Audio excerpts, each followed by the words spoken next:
নমস্কার। আবার আপনাদের কাছে এলাম স্বাস্থ্য বন্ধু হয়ে কিছু কথা বলতে। 25 মে হচ্ছে ওয়ার্ল্ড থাইরয়েড ডে। তো আমরা একটু থাইরয়েড কেন, আমরা তো এটা খুব কমন একটা ব্যাপার, থাইরয়েড নিয়ে কিছু আলাপ আলোচনা করি। আমি বিজ্ঞানটা আপনাদের কাছে জানাই, আর থাইরয়েড পেশেন্ট যারা তারাও ঠিক নিজেদের সেইভাবে চালিত করতে সুবিধা হবে। শুরু করার আগের যে এপিসোড ছিল সেখানে স্বাস্থ্য বন্ধু স্বাস্থ্য সংক্রান্ত কথা বলার আগে কিছু সামাজিক কথা বলেছিলাম, পট পরিবর্তনের। খুব সংক্ষিপ্ত ভাবে পট পরিবর্তনের ওই কথার রেশ ধরেই বলি, নতুন সরকার, অনেক কাজ হচ্ছে, বিগত সরকারের অনেক কিছু অন্যায় ইত্যাদি ইত্যাদি তাদের চোখে সেগুলোকে রিপেয়ার হচ্ছে, সেগুলোকে অনেক ধরপাকড় চলছে। এগুলো আপাতত জনপ্রিয় কাজ, এগুলো স্বাভাবিকভাবে এখন মানুষ এই জনপ্রিয় কাজগুলোকে তাড়িয়ে তাড়িয়ে উপভোগ করছেন। পুরনো সরকারের এত ভুল নীতি ইত্যাদি ইত্যাদিকে সেগুলো ধরা, জনগণের সেগুলোকে উপভোগ করা আপাতত জনপ্রিয় কাজ, তাতে সরকারও জনপ্রিয় হচ্ছে। কিন্তু প্রকৃত জনপ্রিয় কাজ হচ্ছে যেটা সত্যি পূর্বতন সরকারের ক্ষেত্রে অত্যন্ত একটা ল্যাকিউ না, যে সরকারি বিভিন্ন দপ্তরে কর্মসংস্কৃতি ফেরানো। বছরের পর বছর আগের সরকার, তার আগের সরকার, সবটা মিলিয়ে বাংলার যেটা প্রধান জায়গা কর্মসংস্কৃতি। আমরা যখন ভিন রাজ্যে যাই তখন যে সরকারি কাজের গতি দেখে এখানে এলেই সব থেমে যায়। ওই আগের দিন বলছিলাম না একটা খুব দারুণ কথা, সার্ভার ডাউন। এই সার্ভার ডাউনটার অজুহাত ব্যবহার করে কত যে ঘোরানো, ছোট বড় ক্ষুদ্র মাঝারি যে যে ব্যবসা করে, কত যে সেই সমস্ত বিভিন্ন দপ্তরে তারা ঘুরে ঘুরে সুখ তলাক হয়ে যায়, চলছে ক্ষয়ে যাওয়া। সেই ট্র্যাডিশন আজও চলছে। এই জায়গায় এই জনপ্রিয় সরকারকে নজর দিতে হবে, কিন্তু ভীষণ ভীষণ প্রয়োজন দপ্তরগুলোতে নজর দেওয়া। আমরা আসি থাইরয়েড। থাইরয়েড হচ্ছে মানবদেহের কিন্তু একটা খুব বড় গ্রন্থি। গ্রন্থিটা দেখতে অনেকটা প্রজাপতির মতো, আর এই গ্রন্থি থেকে T3 আর T4 এই দুটি হরমোন নিঃসৃত হয়। আর এর কাজ হচ্ছে পুরো শরীরের বিপাক ক্রিয়া, শক্তির মাত্রা, এগুলোকে নির্ণায়ক হিসেবে কাজ করে। আর আমাদের থাইরয়েডের হাইপোথাইরয়েডিজম আছে, হাইপার থাইরয়েডিজম আছে। যে ক্ষেত্রে ধরুন T4 এর মাত্রা কমে যাচ্ছে আর TSH এর মাত্রা বেড়ে যাচ্ছে, সেটাকে আমরা বলছি হাইপোথাইরয়েডিজম। এর উল্টোটাকে আমরা বলছি হাইপার থাইরয়েডিজম।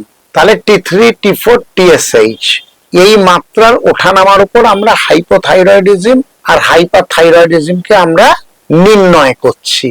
আমরা কি করব হাইপোর ক্ষেত্রে বা হাইপারের ক্ষেত্রে, আমাদের কি করণীয় আছে, সেগুলো মনে হয় আমরা একটু একটু করে জেনে নিলে আমাদের ভালো হবে। আচ্ছা, প্রথমেই তো বললাম হাইপোথাইরয়েডিজম মানে আমার গ্রন্থি পর্যাপ্ত পরিমাণে T3, T4 তৈরি করতে পারে না, তাহলে TSH-টা বেড়ে যাচ্ছে। সেই ক্ষেত্রে হাইপোথাইরয়েডিজম কি কি হতে পারে? হাইপোর ক্ষেত্রে রোগী ক্লান্ত হয়ে যাবে। প্রাপ্তবয়স্কদের ক্ষেত্রে কি হবে? গা হাত পা ফোলা, একটা সবসময় একটা গা হাত পায়ে যন্ত্রণা থাকবে, মনোসংযোগের একটা অভাব দেখা দেবে। এগুলো সমস্তটা হচ্ছে হাইপোথাইরয়েডিজমের ক্ষেত্রে। আর কি হবে? মহিলাদের অনিয়মিত ঋতুস্রাব হবে, বন্ধ্যাত্বের সমস্যা দেখা দিতে পারে। গর্ভাবস্থায় হাইপোথাইরয়েডিজমের ক্ষেত্রে শিশুর সমস্যা দেখা দিতে পারে। এইগুলো সমস্ত হচ্ছে হাইপোথাইরয়েডিজমের সমস্যা। এরপর আমরা আসি হাইপার থাইরয়েডিজমের ক্ষেত্রে। না, রক্তে থাইরক্সিন হরমোনের মাত্রা বেড়ে যায়। সেক্ষেত্রে তাহলে লক্ষণগুলো কি কি? ওজন কমে যাবে, বুক ধড়ফড় করবে, হাত পা ফুলে যাবে, মনোসংযোগের অভাব হবে, অনিদ্রা, বাচ্চাদের ক্ষেত্রে একটু ঝিমিয়ে পড়ার ভাব থাকবে। এগুলো হচ্ছে সমস্ত হাইপারথাইরয়েডিজমের ক্ষেত্রে হবে।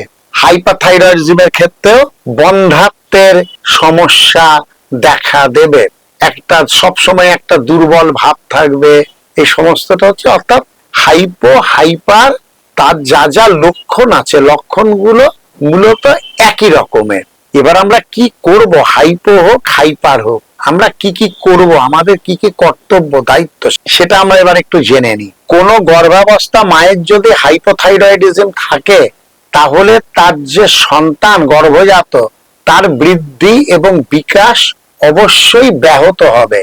আর কি হবে, ডিউরিং প্রেগন্যান্সি মায়ের ক্ষেত্রে জেস্টেশনাল ডায়াবেটিক দেখা দেবে, অর্থাৎ মা ওই সময় তার সুগার লেভেলটা বেড়ে যাবে। নিশ্চিতভাবে সন্তানের ক্ষেত্রে কিছু তো বিপদ থাকেই। ওই জন্য কোনো মা যদি সন্তান ধারণ করার আগে তার থাইরয়েড থাকে, সন্তান ধারণ করার যদি পরিকল্পনা তার থাকে, তার আগে অবশ্যই চিকিৎসকের কাছে যান। চিকিৎসকের কাছে গিয়ে আপনার থাইরয়েডের মাত্রাটাকে ঠিকঠাক করবার জন্য চিকিৎসকের পরামর্শ নিন।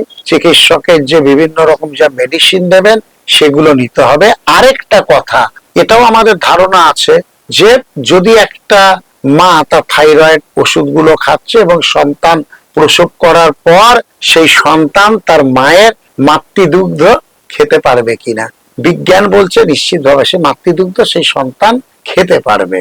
তবুও আপনার নিকটবর্তী আপনার যিনি চিকিৎসক আছেন তার সঙ্গে পরামর্শ করে নেবেন। এবার আমরা আসি শেষ, খাওয়া দাওয়া। কি খাওয়া দাওয়া করবেন? হাইপোথাইরয়েডিজমের ক্ষেত্রে কি হবে, আমাকে আয়োডিন সমৃদ্ধ খাবার খেতে হবে। তো সেই খাবারগুলো কি কি? সামুদ্রিক মাছ, দুধ এবং আয়োডিন মিশ্রিত লবণ, এইগুলো খেতে হবে। আর কি করতে হবে?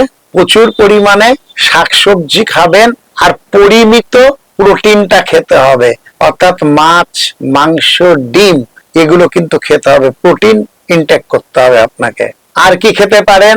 আলমন্ড খেতে পারেন, কাজু বাদাম খেতে পারেন, সূর্যমুখীর বীজ খেতে পারেন, আর অলিভ অয়েল, এগুলো তো রান্নার সঙ্গে আপনাকে খেতে হবে। আর কি কি ব্যাপার আপনি একটু অ্যাভয়েড করবেন, এড়িয়ে চলবেন? কোনগুলো? প্রক্রিয়াজাত খাবার, চর্বি জাতীয় খাবার, চিনি মিশ্রিত খাবার, এগুলোকে অবশ্যই এড়িয়ে চলতে হবে। আর কি কি এড়িয়ে চলতে হবে? কফি, চা, সোডা, অ্যালকোহল, এগুলোকেও কিন্তু আপনাকে এড়িয়ে চলতে হবে। এগুলো এড়িয়ে চললে আপনি নিশ্চিতভাবে আপনার থাইরয়েডের যে সমস্যা আছে সমস্যা থেকে অনেকটা দূরে থাকতে পারবেন। আসুন আমরা একটু সচেতন, একটু বিজ্ঞান মনস্ক হয়, আমাদের শরীরের নানাবিধ যে ব্যাধি সেগুলো থেকে দূরে সরে থাকতে পারি। ব্যাধি থাকবে আমার শরীরে, কিন্তু সেগুলো যেন খুব নেতিবাচক প্রভাব শরীরের মধ্যে না ফেলে। আমাদের জীবনযাত্রার পরিমিত বোধের মধ্যে দিয়েই আমরা সেটাকে নিশ্চিতভাবে আয়ত্ত করতে পারবো। আসুন সেই কাজটা আমরা করি।